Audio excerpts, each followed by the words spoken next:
Кыргыз элинин, кыргыз мекенинин азыркы абалы, азыркы тагдыры баарыбыз тең тынчсыздандырат.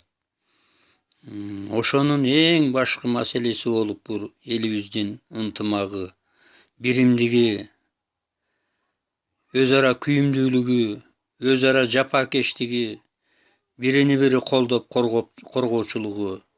Мына ошол каяктан чыгат? Ал жан дүйнөдөн чыгат. Ал ошол рухтан чыгат. Демек, биз ошол Кушлук-хан сыяктуу улуу бабаларыбыздын рухуну мураска алууга жарабай отурабыз. Ошолорду табериктеп алууга, ошолордун баатырдык пейлин,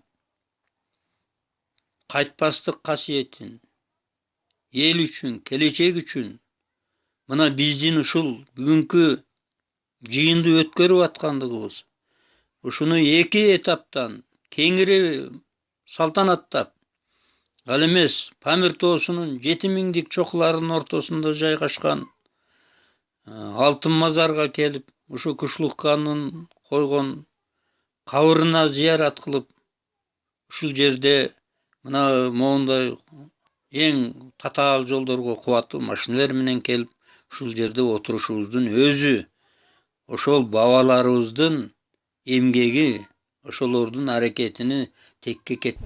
Туристтер көп келеби? Кайсы жактан көп келет? Туристтер бул жер дүйнөлүк стратегический мааниси бар жердин бири болуп эсептелет.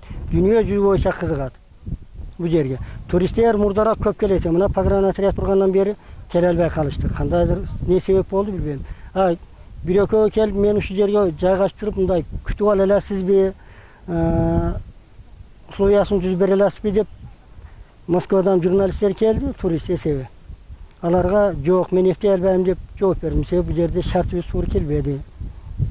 Тарыхчылар, журналисттер келип сиздерден кабар алып жүргөндөр барбы? Азыр келет, ар дайым эле Россиянын журналисттери келет. Кече эле келип кетти. Эң күчтүү журналисттер жакында. Жаңы кадамакан боюнча сагызган, аткан, мерген деп мурдагы Россиянын Союз мезгилде Огонёк деген журналынын редактору Маркс Даут деген немеси менен, ультиматумасы менен Бишкектин эки күчтүү жазуучусу келип кетти, аттары эсимден чыгып калды. Постоянно эле келет, жакшы адамдар. Аты жөнүңүздү айтып койсоңуз? Атым Насиров Кожа Ахмат Апузович, 1957-жылы болом. Карашбак айылда туулганмын. Түбү ата бабам ушул жерде жашаган, ошол үчүн ушул жерде жашап атам. Ата жолун улат.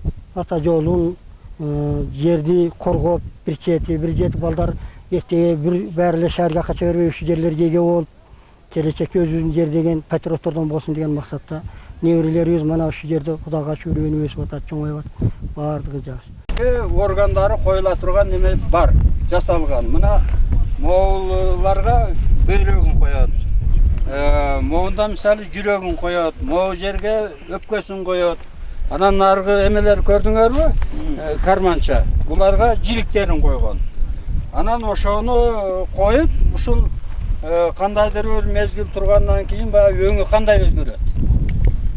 Ошол өзгөрүүгө карата анан баягы эртеңки күндү, келечекти баягы болжолдоп айтканда өзүм. Анан кээ бирөөлөр айтат, ошондой кылып коюп, ушуларга салып, анан ушул жерде бата кылып, анан ошону баягы түлөө катарында ошо эме жеп ошону ушул биздин бабалардын руху ушу ташка сиңип калган. Ошо таштан жанагы этке сиңет, эттен анан кийин баягы жеген адамга сиңет деген идея менен ушундай эме болгон. Мунун чукурлары колдон жасалган. Көрүп турасыңар, таш өзүнөн өзү эч качан мындай болбойт. Эме кылып. Туура. Ошону ырым таш дейт, биздин ошол Найман бабалар ушуну ошо пайдаланган. Ырым ташы шул дейт. Мына ырым ташы шул. Анан жүргүлө Найман ташка барабыз.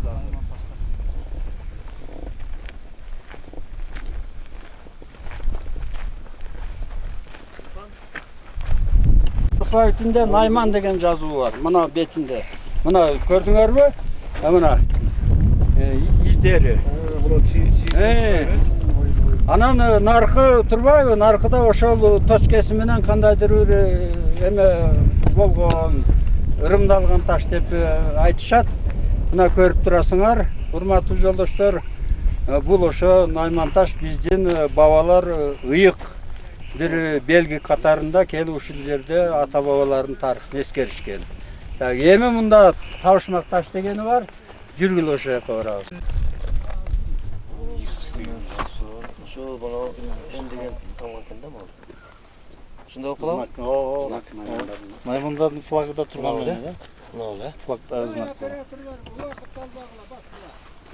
Geççelek biz koya otururuz. Securt yaktalan.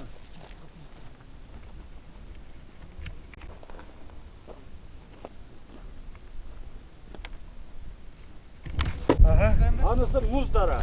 Muzdara selde. Ошолордун бардыгына Жуен атамелик Даррай Дарази деп атаган экен. Алтындара дейм. Абаке. Ушундай панораманы жакшы алгыла, кийин көркөм чыгат. Muzdaranın suyu da bir yaka gidiyor. Келе жатпайбы мына. Мына түз кайыңдынын суусу. Мынау оң жака кеткен Беленкийиктин суусу дейт. Мынау жагы Сууксайдын суусу, Сууксай деп коет. Дайыма шамал Jерлerde de var kiyikler. Yakın öyle. Bu жерге атайын кийikке келет. Ана о Сайдокатка калкан турушо кишилер. Түнү келет. Түнү саат 12'de келет. Таңым алып кийик тартып. Өлкөнүн каңында көрдүм.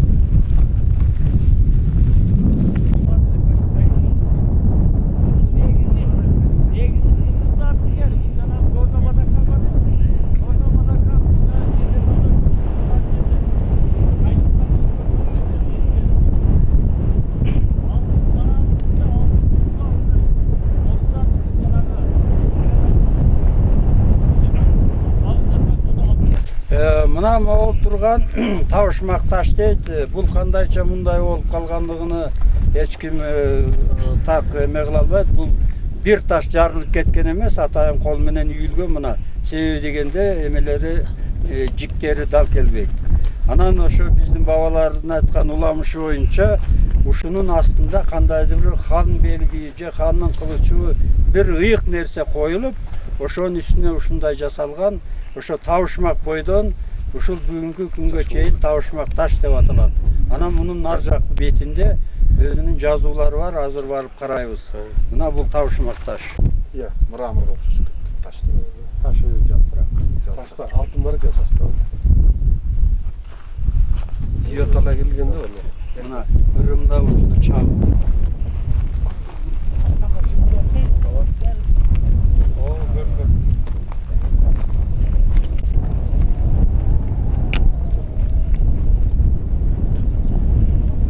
Kavuşmak taşı. Aslında unutmayın mı?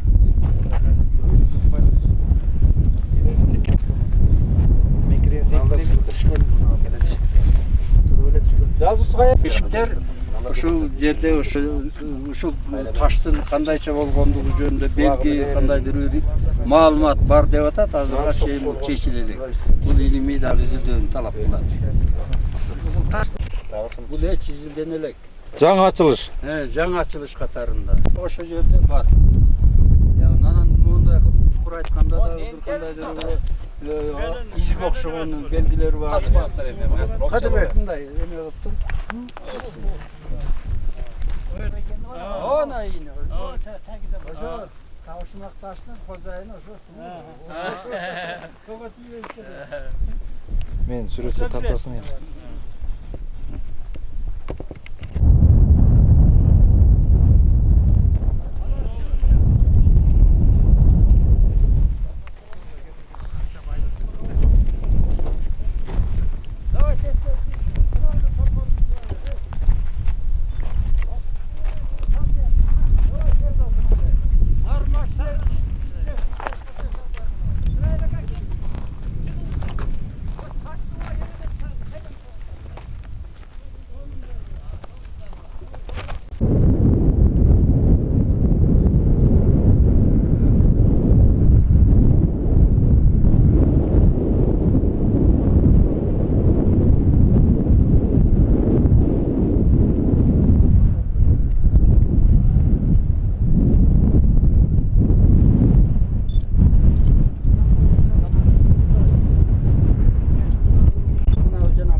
Федченко ошол жактабы экен? Ha, Федченко ошол жактабы? Fetchenko'ga jetken emas, şu yerde jatıp, o yerde.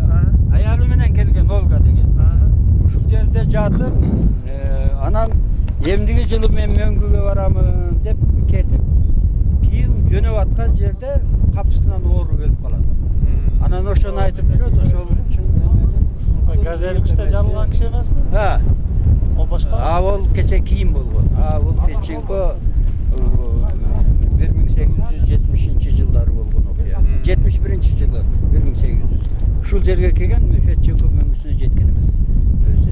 Кийинки жылы барам деп жөнөп атканда эле капилеттен өлүп калат. Анан ошондо айтышат да, ошо Кушлукхандын эмеси демек арбагы жактырган эмес деп.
Söyle vereyim. Kuşlukhan Чыңгызхан менен саллашып, Чыңгызхандан элди сактап калуу максатында ушул өрөөн аркылуу өткөн экен. Мына бул өрөөндө Алтымазар өрөөнүн Алтымазар деп коет бул өрөөндө. Анан бул жерде Алтын көл деген көл бар. Ошол келген казынаны, Алтайдан келген казынаны, Караханиттер мамлекетинен алып келген, өзгөндөн алып келген казынаны ошо Алтын көлгө катып, ушу жоого алтынны казынаны алдырбаш үчүн Алтын көлгө казган экен. Ушул өрөөн аркылуу өтүп, саллаш ушул Алтымазар жакта болуп, ошол жакта Жебен оyon Алтымазардын ичинде кармаган экен. Болду? Алтымазар бул тарапына. Алтымазар мына сайдын ичини Миңтеке дейт. Миңтеке. Мына эки ушул Миңтеке дейт. Ушул жер кийиктер ушул жакта көп. Мына Алтымазар ушул мынанан баштап бул жака чейин Алтымазар дейт. Биз азыр Чоңолай районунун Дароот Коргон айылынан Алтымазар деген айылга баратабыз. Ал жерде Күчлүкхандын мүрзөсү бар экен. Азыр ушул тарыхчылар Күчлүкхандын быйыл 800 жылдыгы болду деп белгилеп жатышат. Ошого биз азыр аксакалдар менен Алтай Россиядан келген меймандар менен баратабыз. Булай жеткени калдык. Бул тоолор дагы